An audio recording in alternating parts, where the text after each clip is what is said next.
بقول لكم ايه، محدش بقى يقول لي فراخ ولا لحمه، هو ده الاكل اللي يملى الدماغ. اكله حلوه جدا، عشاق البسنجان هيعشقوها فعلا يعني. بصوا، حلوه حلاوه يا جماعه. يلا نقول بسم الله ونخش نشوف بقى هيعمل ايه. انا عندي حبايه بتنجان كده كبيره، وهبتدي بقى اللي انا اقطع. بس محدش يقول لي هنا دايت، يعني محدش يقول لي دايت يا جماعه. بس برضه هقول لك ازاي ممكن تخليها تبقى دايت. الاول حاجه بقى كده ايه، هبتدي نقطع البتنجانه اللي معايا لان حجمها كبير شويه. طبعا انت ممكن تعملها في اي نوع بتنجان، يعني عروس رومي اي حاجه، بس انا البتنجان اللي معايا كبيره، فهبتدي لانها اخرطها. اشيل بس جزء من القشر كده يعني شكل يعني، وهبتدي ان اخرطه. بس هقطع ايه يعني، ايه الواحده يعني مليانه شويه، عشان يبقى فيه لحم كده وانت بتاكلي. مش هقطعها رفيع، مش هتبقى شرايح رفيعه، هي رفيع ايه الحجم ده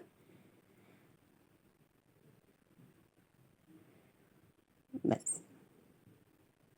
وابتدي ان انا اخرطهم كلهم بقى كده.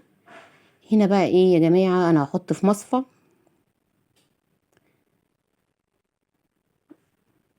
وابتدي اقطع كله زي بعضيه وخليه تقريبا كده ايه، يبقى كله حجم واحد، عشان وانتي بتقلي بس في الزيت. بس هنا بقى ايه، خلصت خلاص، وهبتدي ان انا اقسمهم تاني عشان طلعت القطعه كبيره، فانا هصغرها شويه.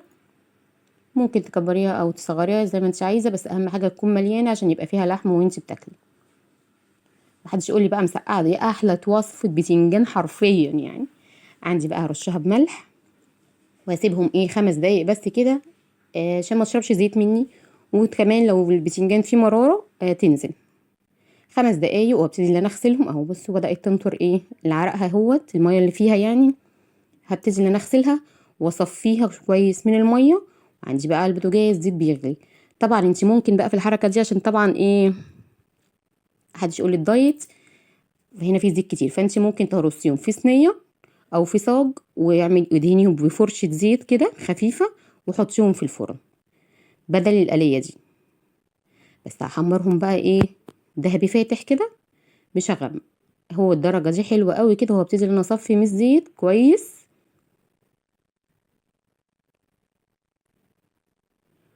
وخلصت الكمية اللي عندي كلها. طبعا هو مش ده طبعا الوصفة يعني، اشوف بقى ايه الدقة ده، كل ده كده حاجة عادية وكله بيعملها وعارفها. نخش بقى نشوف هنعمل ايه في الجديد. خلصت الكمية اللي عندي، ولازم الزيت يكون بيغلي يا بنات. عندي بقى هنا ايه، جزرة مبشورة، فلفل بصل، فلفل رومي، وفلفل سبايسي، وليمون، وثلاث حبات طماطم، وخمس ست فصوص توم كده. وكله هحطه في الكبة.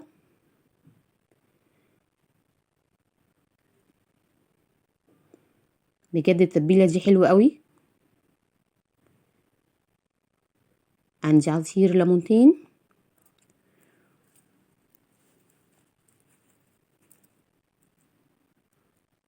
وعندي كمان عودين من الكزبرة، مش كتير. اعصر بقى الليمون اللي معايا، عندي ليمونتين يا بنات.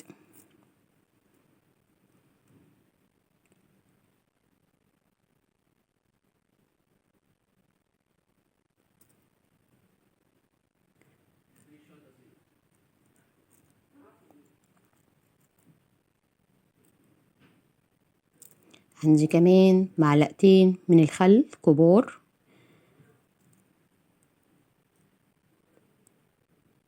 ملح، معلقة صغيرة ملح.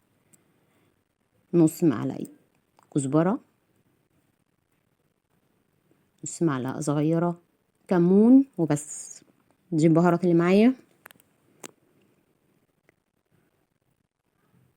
بس انا هضرب كله في الكبة، انا مش هنعم قوي، انا بس عايزاه يبقى مجروش شوية، ما تنعميش قوي. بس كده خلاص، انا عايزاه كده بالظبط. طبعا التتبيله دي ريحتها لوحدها والله العظيم تجوع، يعني انا عندي استعداد اكلها لوحدها بس كده بالعيش، فظيعه. بس انا بقى عندي طبعا الباذنجان كله اتحمر خلاص وهو سخن. انزلي بقى بالتتبيله دي عليه وهو سخن عشان يشرب منها كده. الاول بس ايه، انا غازه كده بالمعلقه سنه عشان يشرب من التتبيله اللي انا عملتها. بس وهبتدي بقى ان انا احط التتبيله فوق الوش وهزود بقى، هتوصى، ما تبقيش بخيله. بجد وصفه باذنجان تحفه والله العظيم. يعني انا بسيب الاكل كله واقعد اكل فيها هي لوحدها حقيقي يعني.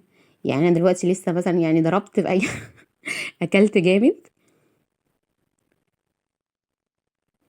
انا ما باكلش بالطريقه دي حقيقي، بس اكلت دوست في الاكل قوي يعني. ربنا يستر بقى من دكتوره الدايت لما اروح لها هتقول لي اطلعي بره، هتقول لي ما تجيليش تاني.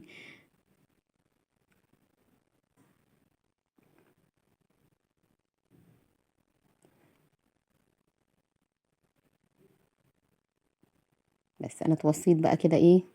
ده كان اكلي بقى النهارده. هناك كده في العيج بطاطس والعجة السبانخ اللي انا عملتها معاكم قبل كده. بصوا بعيش بس كده، مش عايزه اي حاجه تانية جنبها.